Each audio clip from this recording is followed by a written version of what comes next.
મિત્રો આપણે પહેલાં રાજ્યની વ્યાખ્યા જોઈ અને રાજ્યની વ્યાખ્યામાં પછી અનુચ્છેદ 13 મુજબ આપણે જોયું કે જે કાયદાઓ છે એ મૂળભૂત અધિકાર સાથે સુસંગત નથી એવા જે કાયદાઓ છે એ જેટલા પ્રમાણમાં સુસંગત નથી એટલા પ્રમાણમાં રદબાતલ ઠેરવવાને પાત્ર થાય છે. આપણે એક ઉદાહરણ જોયું 66A જે આઈટી એક્ટ 2000ની કલમ છે એના માટે એક ફેમસ કેસ હતો શ્રેયા સિંઘલ.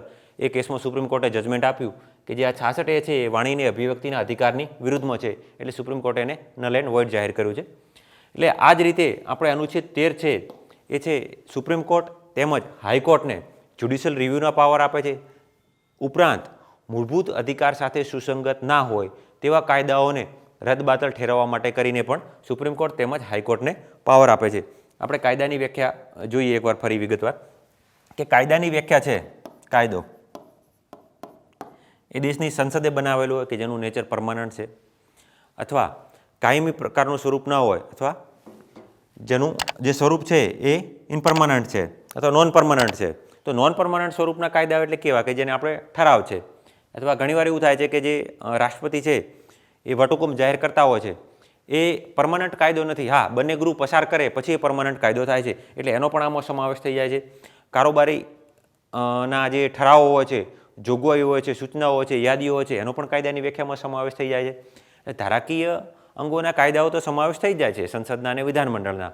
આ ઉપરાંત કારોબારી અંગો એટલે શું કે મંત્રીમંડળ છે, આ ઉપરાંત રાષ્ટ્રપતિ છે, પ્રેસિડેન્ટ છે, પ્રેસિડેન્ટ રાષ્ટ્રપતિ એક જ છે એટલે પ્રેસિડેન્ટના જે પણ જે ઓર્ડિનન્સ હોય છે વટહુકમ એનો પણ આપણે અહીંયા કાયદાની વ્યાખ્યામાં સમાવેશ કરેલો છે. પરંતુ કાયદાની વ્યાખ્યામાં બંધારણીય સુધારાનો કાયદો કોન્સ્ટિટ્યુશનલ અમેન્ડમેન્ટ એક્ટ એનો સમાવેશ થતો નથી. આ તમારે ખાસ યાદ રાખવાનું છે. જે કોન્સ્ટિટ્યુશનલ અમેન્ડમેન્ટ એક્ટ છે એને કાયદાની વ્યાખ્યામાં સમાવેશ થાય છે કે કેમ એના એક 3 કેસ છે અને એક બંધારણીય સુધારો છે એને આપણે એક વિગતવાર સમજી જોઈએ.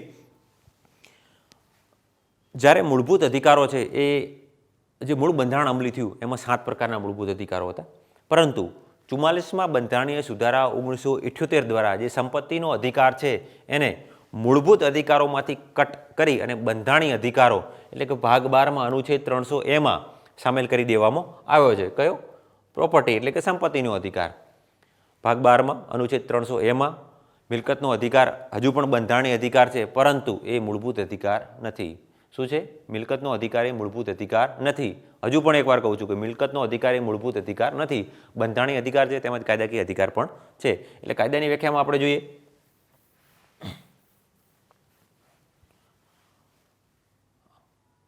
સંસદ દ્વારા, કારોબારી દ્વારા, ધારાકીય અંગ હોય એના પરમાનન્ટ અથવા નોન પરમાનન્ટ પ્રકારની પ્રકૃતિ ધરાવતા કોઈ પણ સ્ટેચ્યુટ હોય, આદેશો હોય એનો સમાવેશ થાય છે. આ ઉપરાંત કાયદાની વ્યાખ્યામાં જે રૂઢિઓ છે અને જે પ્રથાઓ છે જેને એક કાયદાનું સ્વરૂપ અપાયેલું છે ભલે સંસદમાં પસાર નથી થયેલા. મુસ્લિમ પર્સનલ લો જે છે એ સંસદમાં પસાર નથી થયેલો. મુસ્લિમ પર્સનલ લો બોર્ડ છે એ એમના કાયદાઓને ગવર્ન કરે છે. એટલે એવી જે પણ વસ્તુઓ છે એને પણ કાયદાની વ્યાખ્યામાં સમાવેશ કરેલી છે અને એનો મુખ્ય હેતુ એવો છે કે કોઈ પણ વ્યક્તિના મૂળભૂત અધિકારોનો ભંગ ના થાય અને ભંગ થાય તો જેને પણ કાયદાની વ્યાખ્યામાં સામેલ કરવામાં આવ્યા છે એ જેટલા પ્રમાણમાં મૂળભૂત અધિકારો સાથે અસંગત છે એટલા પ્રમાણમાં એ રદબાતલ ઠેરવવા પાત્ર થાય છે. આપણે એક ઉદાહરણ સમજીએ કે જે ટ્રિપલ તલાક છે જેની પ્રેક્ટિસ થતી હતી, સદીઓ જૂની જે પ્રેક્ટિસ છે, તો એક સમયે કાયદાનું સ્વરૂપ અપાયેલું હતું. પરંતુ અનુચ્છેદ 13 શું કહે છે કે જે પણ કાયદાઓ છે એ મૂળભૂત અધિકાર સાથે સુસંગત નહીં હોય તો એટલા પ્રમાણમાં રદબાતલ ઠેરવવાને પાત્ર રહેશે. તો આપણે જે ટ્રિપલ તલાક છે એ એક અનુચ્છેદ 14 અને બીજો છે અનુચ્છેદ 21. આ છે એ સમાનતાનો અધિકાર છે, આ જીવન અને અંગત સ્વતંત્રતાનો અધિકાર છે. આના હનન કરતા હતા.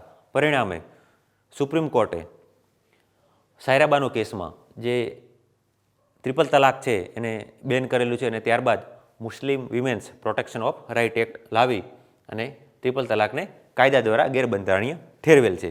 એટલે આપણે એક ઉદાહરણ દ્વારા જોયું કે જે ટ્રિપલ તલાક છે એ ક્યાંય કાયદા દ્વારા બનાવેલું નહોતું કે જે મુસ્લિમ કોમ્યુનિટીમાં છે તો તલાક તલાક તલાક એવું ક્યાંય કોઈ બંધારણીય કે કાયદો જોગવાઈ કરી નથી, પરંતુ એક પ્રથા હતી. તો પ્રથા પણ અહીંયા કાયદાની વ્યાખ્યામાં સમાવેશ થાય છે, એ તમારે યાદ રાખવાનું છે. જીપીએસસીની આગલી જે પ્રિલિમ હતી 26 નંબરની, એમાં એ પ્રશ્ન પૂછાયો હતો કે ભાઈ જે પ્રથાઓ છે અથવા રૂઢિઓ છે એ કાયદો છે કે કેમ. હા, તો પ્રથાઓ અથવા રૂઢિઓ છે જે કાયદાની જેમ એની પ્રેક્ટિસ થાય છે તો એ કાયદાની વ્યાખ્યામાં આવે છે. એટલે આપણે જોયું કે અનુચ્છેદ 32, 226 એ છે એ હાઈકોર્ટ અનુક્રમે, આ છે સુપ્રીમ કોર્ટ છે, આ હાઈકોર્ટ છે, આ બંનેને જ્યુડિશિયલ રિવ્યૂનો પાવર આપે છે. આપણે કાયદાની વ્યાખ્યા જોઈ લીધી.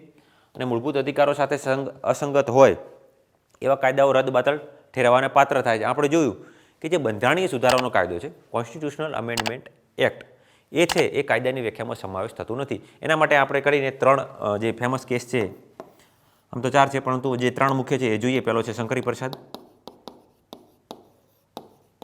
આ બધા શંકરી પ્રસાદ વર્સેસ યુનિયન ઓફ ઇન્ડિયા છે, એ બધાને પાછળ યુનિયન ઓફ ઇન્ડિયા જ હોય છે મોસ્ટ ઓફ. બીજો છે ગોલકનાથ છે.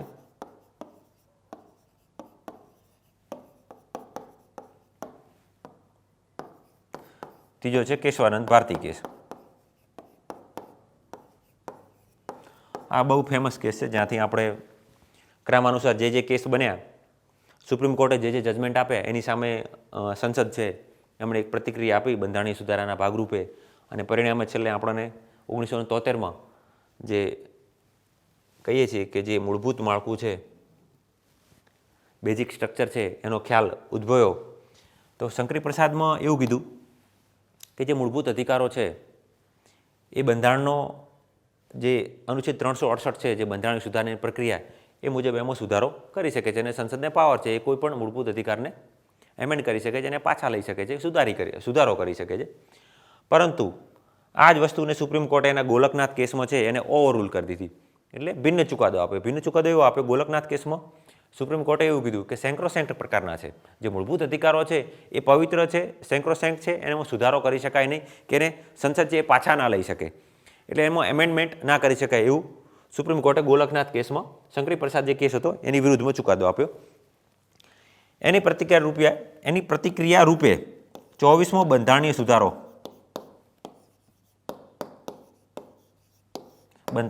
કયો 24મો બંધારણીય સુધારો સંસદે પસાર કર્યો. અને સંસદે એમાં અનુચ્છેદ 368 અને અનુચ્છેદ 13મો સુધારો કર્યો. આ બંને અનુચ્છેદ 24મા બંધારણીય સુધારાથી બદલ્યા, અને 368 મુજબ સંસદે એવો સુધારો કર્યો કે ભાઈ સંસદને 368 મુજબ, 368 છે માત્ર બંધારણીય સુધારાની પ્રક્રિયા નથી વર્ણવતું, એ સંસદને બંધારણીય સુધારો કરવાના પાવર્સ પણ આપે છે. એટલે સંસદ અનુચ્છેદ 368નો ઉપયોગ કરી અને કોઈ પણ બંધારણીય સુધારાને ચેન્જ કરી શકે છે, એને પાછો લઈ શકે છે, એમાં કોઈ પણ ફેરફાર કરી શકે છે કે રદ પણ કરી શકે છે.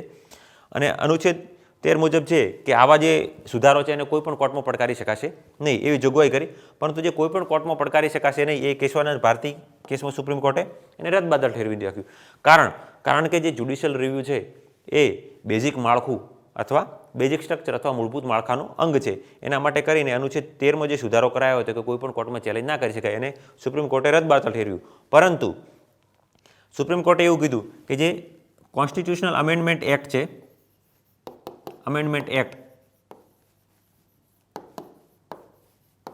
કોન્સ્ટિટ્યુશનલ અમેન્ડમેન્ટ એક્ટ છે એ કાયદાની વ્યાખ્યામાં આવતું નથી, એવું 24મા બંધારણીય સુધારા દ્વારા સંસદે સુધારો કર્યો બંધારણમાં.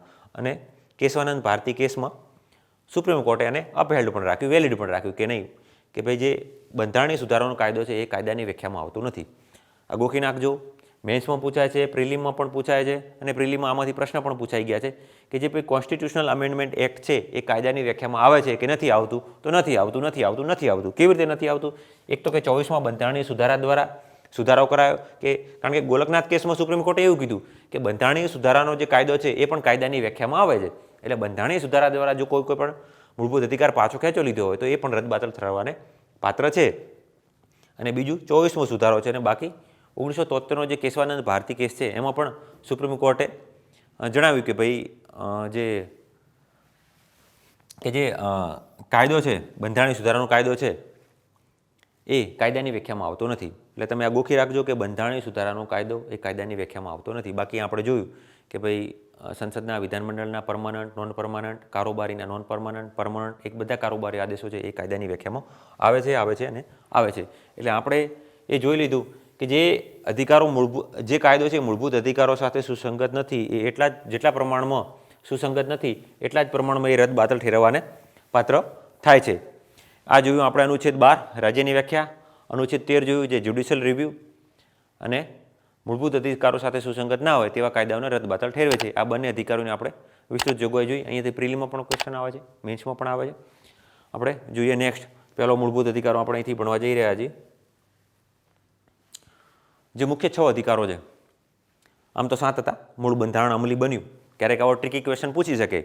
મૂળ બંધારણ જ્યારે અમલી બન્યું 1950માં, 26મી જાન્યુઆરી 1950માં જ્યારે અમલી બન્યું ત્યારે 7 મૂળભૂત અધિકારો હતા, પરંતુ હાલમાં 6 છે. તો સાચી વાત છે, કારણ કે 44મા બંધારણીય સુધારા દ્વારા 1978માં મિલકતનો અધિકાર છે એ બંધારણીય અધિકારોમાંથી ઉપાડી અને ભાગ 12માં 300A બંધારણીય અધિકાર બનાવી દેવામાં આવે છે. એ અત્યારે મૂળભૂત અધિકાર નથી. બંધારણીય અધિકાર ખરો અને કાયદાકીય અધિકાર પણ ખરો. આપણે હવે પહેલો અધિકાર ભણવા જઈ રહ્યા છીએ, સમાનતાનો અધિકાર. ભારતના બંધારણના ભાગ 3માં અનુચ્છેદ 14 થી 18 જોઈ લેજો. સમાનતાનો અધિકાર પહેલો મૂળભૂત અધિકાર છે આપણો. સમાનતાનો અધિકાર બંધારણના અનુચ્છેદ 14 થી 18માં સમાનતાનો અધિકારની વિશેષ જોગવાઈઓ આપવામાં આવી છે. આપણે એમાં અનુચ્છેદ 14, 15, 16, 17 અને 18 આ છે સમાનતાના અધિકારના ભાગ છે. અને આપણે દરેકની જે જોગવાઈ છે એ વિસ્તૃતમાં જોઈશું. અનુચ્છેદ 14 એવું કહે છે કે દરેક વ્યક્તિને, અથવા ટૂંકમાં કહીએ તો કાયદાનું સમાન રક્ષણ, અથવા ઇક્વલિટી બિફોર લો અને ઇક્વલ પ્રોટેક્શન ઓફ લો. કાયદાનું સમાન રક્ષણ અને કાયદા સમક્ષ સમાનતા, આ બે પ્રકારના એક કન્સેપ્ટ છે. આપણે એનો તફાવત જોઈશું. એટલે કે કાયદો છે કોઈ પણ વ્યક્તિ સાથે ભેદભાવ નહીં કરે. કાયદો કેવી રીતે ભેદભાવ નહીં કરે? કે રાજ્ય છે, અહીંયા રાજ્યના અર્થમાં ભારતની જે ટેરિટરી આવે છે ને એને આપણે રાજ્યના અર્થઘટનમાં લઈએ છીએ કે રાજ્ય પોતાની ટેરિટરીમાં અથવા વિસ્તારમાં, ક્ષેત્રાધિકારમાં કોઈ પણ વ્યક્તિને સમાનતાનો ઇનકાર કરી શકશે નહીં અને કાયદાનું સમાન રક્ષણનો ઇનકાર કરી શકશે નહીં. ઇન શોર્ટ, ટૂંકમાં કહીએ તો ભારતની સીમામાં અથવા રાજ્યની સીમામાં દરેક વ્યક્તિ સમાન ગણશે. એ કાયદાની નજરમાં હોય કે પછી સમાનતાની બાબતમાં દરેક વ્યક્તિ સમાન ગણાશે. અહીંયા અનુચ્છેદ 14 છે એ કાયદાનું શાસનનો સિદ્ધાંત આપે છે. કાયદાનો શાસનનો જે સિદ્ધાંત છે એ એક આપણા બહુ પ્રખ્યાત જે બ્રિટિશ ન્યાયવિદ હતા એવી ડાયસીએ જે રૂલ ઓફ લો અથવા જે કાયદાનો શાસન કહીએ એ સિદ્ધાંતનો એમણે ખ્યાલ આપ્યો હતો. કાયદાનું શાસન એનો મુખ્યત્વે 3 પ્રિન્સિપલ છે. આપણે જોઈએ તો સિમ્પલ અર્થ એવો થાય છે કે કાયદો છે એ ભેદભાવ ભર્યો નહીં હોય. પહેલી વાત એ છે. દરેક વ્યક્તિ ઉપર સમાન રીતે લાગુ પડશે અને કોઈ વ્યક્તિની તરફેણમાં વિશેષાધિકારનો અભાવ. આ એક કાયદાની જે કહીએ કે કાયદાનું શાસન, રૂલ ઓફ લો, એના બેઝિક 3 પ્રિન્સિપલ છે. એના ઉપર કાયદાનું શાસન રચાયેલું છે કે કોઈ પણ વ્યક્તિની તરફેણમાં વિશેષાધિકાર નહીં હોય, કોઈ પણ વ્યક્તિ કાયદાની ઉપર નહીં હોય અને જ્યાં સુધી અમલી છે એવા કાયદાનો ભંગ ના કર્યો હોય ત્યાં સુધી કોઈ પણ વ્યક્તિને પ્રોસિક્યુટ કરી શકાશે નહીં. એટલે હાલમાં અમલી છે એવા જ જો કાયદાનો ભંગ કર્યો તો જ એ વ્યક્તિને પ્રોસિક્યુટ કરી શકાય. આપણે એનું પણ ઉદાહરણ સમજીશું. એટલે કે પહેલો અધિકાર છે કાયદા સમક્ષ સમાનતા અને કાયદાનું સમાન રક્ષણ. હવે આ બે ખ્યાલ છે, કાયદા સમક્ષ સમાનતા આપણે અહીંયા લખેલું છે એટલે અહીંથી સમજી લઈએ કે જે કાયદા સમક્ષ સમાનતા છે અને કાયદાનું સમાન રક્ષણ છે. કાયદા સમક્ષ સમાનતા છે એ આપણે બ્રિટન, ઇંગ્લેન્ડ,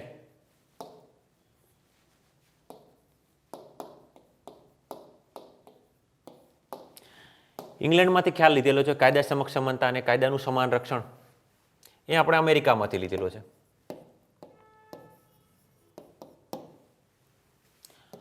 આનો અર્થ થાય છે ઇંગ્લિશમાં ઇક્વલિટી બિફોર લો અને આનો અર્થ થાય છે ઇક્વલ પ્રોટેક્શન ઓફ લો.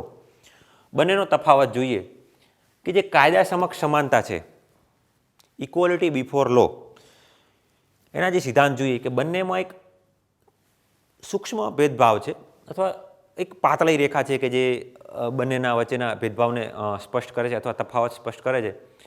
કાયદા સમક્ષ સમાનતા છે એનો અર્થ એવો થાય છે કે કોઈ પણ વ્યક્તિની તરફેણમાં વિશેષાધિકારનો અભાવ હોવો, કોઈ પણ વ્યક્તિની તરફેણમાં વિશેષાધિકારનો અભાવ હોવો અથવા દેશની દેશના તમામ જે ઓર્ડિનરી લો છે, જે તમામ ઓર્ડિનરી લો છે, જે દેશની તમામ ઓર્ડિનરી કોર્ટ એના દ્વારા અમલી કરવામાં આવે છે, એ કોઈ પણ જે ઓર્ડિનરી લો હોય, આપણે સામાન્ય રીતે જોઈએ આઈપીસીની જોગવાઈઓ છે, અને ઓર્ડિનરી લો છે એ અહીંયા આપણે સેશન્સ કોર્ટ લઈ લઈએ, તો એના દ્વારા અમલી કરવામાં આવે છે, તો દરેક વ્યક્તિને એ કાયદો સમાન રીતે લાગુ પડશે. અથવા પહેલું જોયું કે કોઈ પણ વ્યક્તિની તરફેણમાં વિશેષાધિકારનો અભાવ છે. ઓર્ડિનરી લો છે એ ઓર્ડિનરી કોર્ટ દ્વારા તમામ વ્યક્તિ ઉપર સમાન રીતે લાગુ પડશે. એ છે કાયદા સમક્ષ સમાનતા. જ્યારે કાયદાનું સમાન રક્ષણ છે એ પોઝિટિવ કન્સેપ્ટ છે. પોઝિટિવ એટલા માટે પોઝિટિવ કન્સેપ્ટ શાના માટે કે એ છે એ વ્યક્તિની પરિસ્થિતિ ધ્યાને લે છે. જે કાયદા સમક્ષ સમાનતા છે એ જે કન્સેપ્ટ છે એ વ્યક્તિની પરિસ્થિતિ ધ્યાને લેતું નથી. એ ખાલી કોઈપણ વર્ગની તરફેણમાં વિશેષાધિકારનો અભાવ તેમજ ઓર્ડિનરી લો અને ઓર્ડિનરી કોર્ટમાં કોઈપણ વ્યક્તિને સમાન રીતે ટ્રાયલ કરાશે તો કાયદો સમાન રીતે લાગુ પડશે એ બાબત જોવે છે. જ્યારે કાયદાનું સમાન રક્ષણ છે એ પોઝિટિવ કન્સેપ્ટ છે, એ એવું કહે છે કે સમાન પરિસ્થિતિમાં મુકાયેલા વ્યક્તિઓ ઉપર સમાન કાયદો લાગુ પડશે.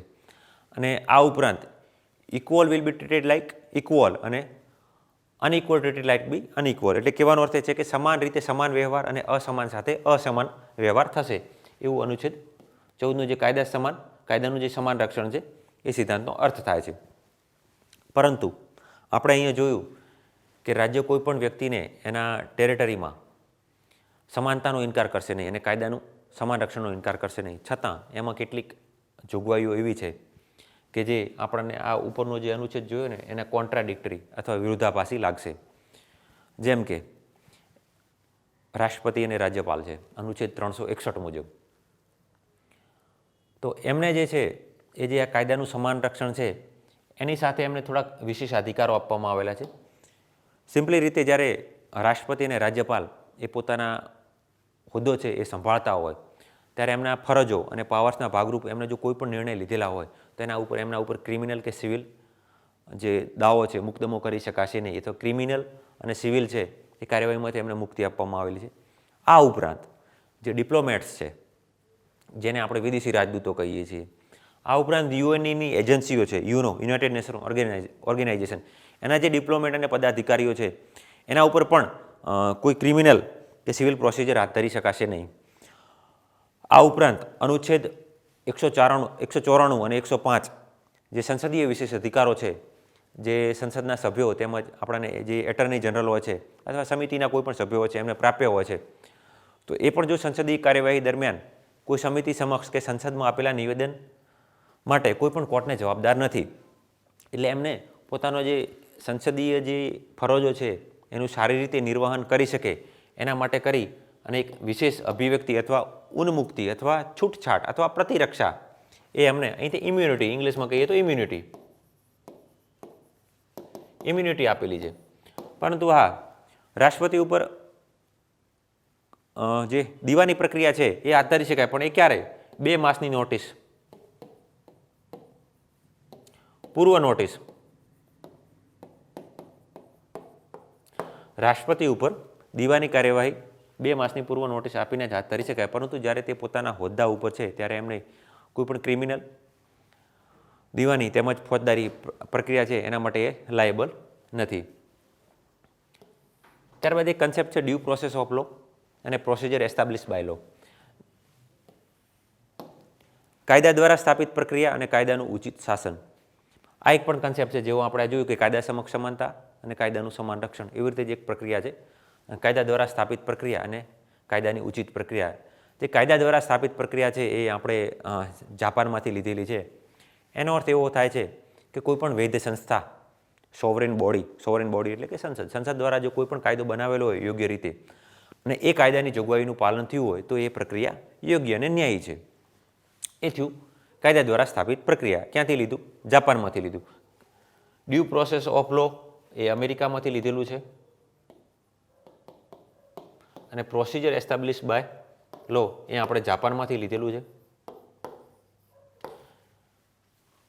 આપણે આ કાયદા સમક્ષ સમાનતા અને ઇક્વાલિટીની વાત કરીએ છીએ એટલે કે આપણે જોયું કે ભાઈ સમાન પરિસ્થિતિમાં મુકાયેલા વ્યક્તિઓ માટે કાયદો સમાન રીતે લાગુ પડશે, એ આપણે જોયું કે કાયદાના સમાન રક્ષણમાં.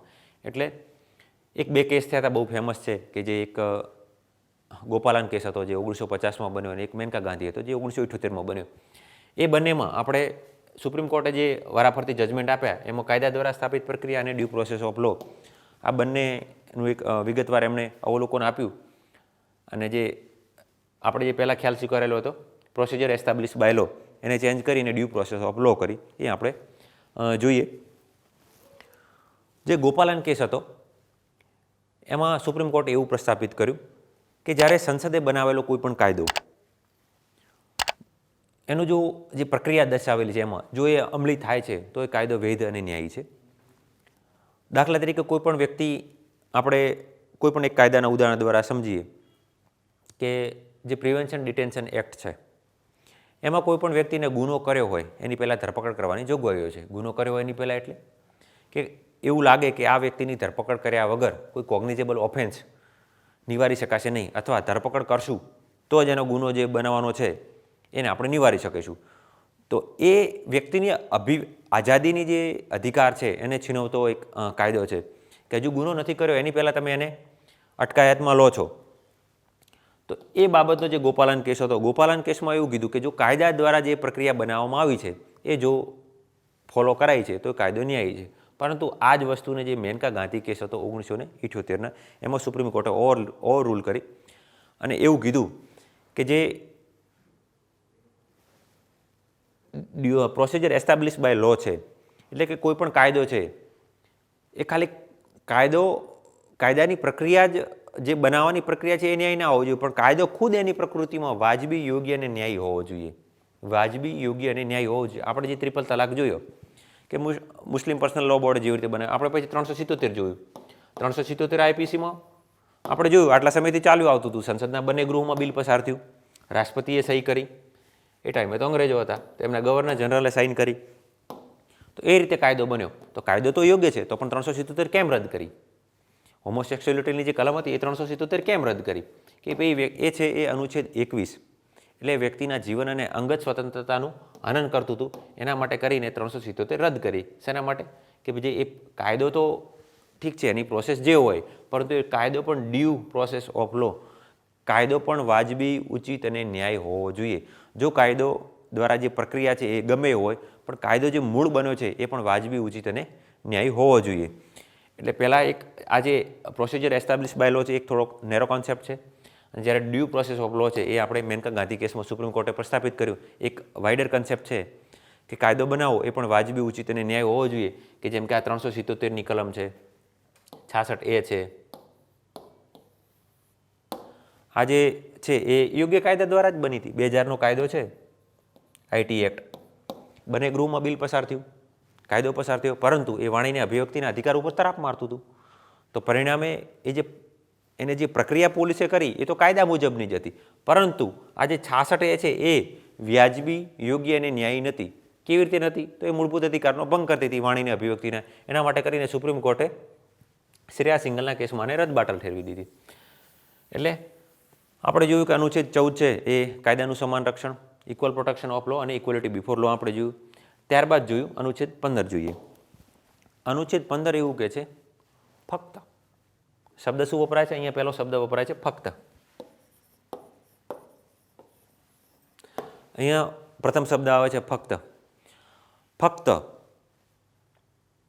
કોઈ પણ વ્યક્તિને એની જાતિ, ધર્મ, લિંગ, જન્મસ્થાન એના આધારે કોઈ પણ વ્યક્તિ સાથે ભેદભાવ કરી શકાશે નહીં.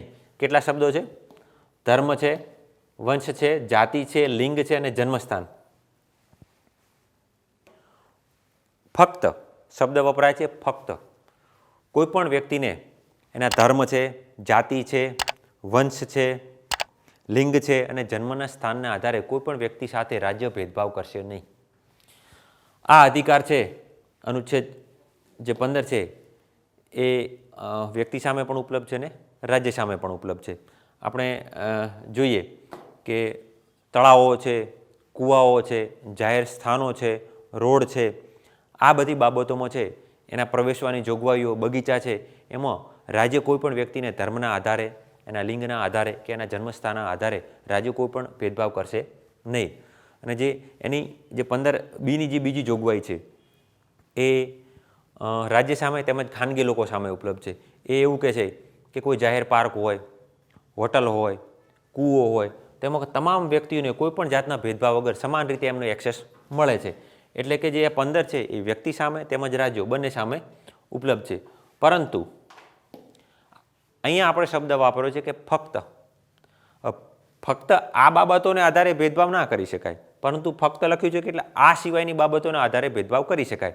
જેમ કે સંસદે જે અનુચ્છેદ 15(1) જોગવાઈ છે જે પહેલાં બંધારણીય સુધારા દ્વારા ઉમેરાયો હતો, તો સંસદે ઉમેર્યું કે મહિલાઓ અને બાળકો માટે એ છે એ રાજ્યને અલગ જોગવાઈઓ કરવાના પાવર આપે છે. અનુચ્છેદ જે 15 છે એ પહેલાં બંધારણીય સુધારા દ્વારા એડ કરાયું.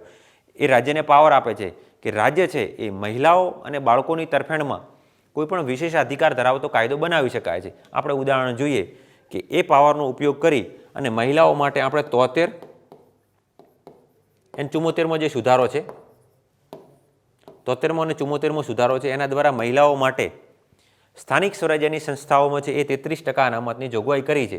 આમ જોવા જઈએ તો મહિલાઓ આધારે આપણે જોવા જઈએ કે કોઈ પણ વ્યક્તિ સાથે રાજ્ય લિંગના આધારે ભેદભાવ નહીં કરે, પરંતુ અહીંયા તો રાજ્યએ ભેદભાવ કર્યો છે. 73માં અને 74માં સુધારા દ્વારા એમને 33% સીટ અનામત કરી છે. તો પુરુષોના તરફેણમાં જોવા જઈએ તો એક ભેદભાવભરી જોગવાઈ છે. પરંતુ અહીંયા શબ્દ વાપરો છે ફક્ત આના આધારે ભેદભાવ નહીં કરે, પરંતુ જે આ ભેદભાવ છે એ હકારાત્મક પ્રકારનો ભેદભાવ છે, એટલે કે પોઝિટિવ ડિસ્ક્રિમિનેશન છે. તમે જુઓ કે કોઈ પણ સમાજમાં મહિલાઓ છે એ તમે સિંધુકાળની સંસ્કૃતિથી કોઈ પણ જોઈ લો, વૈદિક જોઈ લો, ઉત્તર વૈદિક જોઈ લો, તેમ એમની સાથે ભેદભાવ થતા આવ્યા છે. એમનું શારીરિક, માનસિક એ રીતે શોષણ થતું જ આવ્યું છે. તો એમને સમાજના અન્ય વર્ગ એટલે કે પુરુષોની તુલનામાં લાવવા માટે, મહિલા સશક્તિકરણ કરવા માટે કરીને આ જોગવાઈ કરેલી છે કે એમનું પણ સ્થાનિક સ્વરાજ્યની સંસ્થાઓ અને સરકારમાં એક યોગ્ય પ્રતિનિધિત્વ હોય. એટલે જ આપણે જોયું કે મૂળભૂત અધિકારો છે એ કેવી પ્રકૃતિના છે, રાજકીય લોકશાહી. રાજકીય લોકશાહી એટલે શું કે તમામ પ્રકારની સંસ્થાઓમાં છે એમાં તમામ વ્યક્તિઓને કોઈ પણ પ્રકારના ભેદભાવ વગર એમનું એ લોકો સામેલ થઈ શકે અથવા એ પ્રક્રિયાઓમાં ભાગ લઈ શકે, એ ભલે ચૂંટણી હોય. તો મિત્રો આજે આપણે આપણા લેક્ચરમાં જે અનુચ્છેદ 15 જે સમાનતાનો અધિકાર છે એ 14 અને 15 આપણે 12થી લઈ અને 15 સુધી વિસ્તૃત જોગવાઈઓ જોઈ. જે આગામી છે અનુચ્છેદ 15થી અથવા આપણે જે ચાલુ જે અનુચ્છેદ 15 છે એમાં થોડુંક આપણે અડધું છોડ્યું છે એ આપણે જોઈશું આગામી નેક્સ્ટ સિરીઝમાં. તો બની રહો હોલિસ્ટિક એકેડમી સાથે લાઈવ લેક્ચરમાં. અને પોલિટી અંગેની જે રસપ્રદ વાતો છે, જે સુપ્રીમ કોર્ટના જજમેન્ટ છે અને જે બંધારણીય સુધારા છે, તો મળીએ છીએ મિત્રો નેક્સ્ટ લેક્ચરમાં.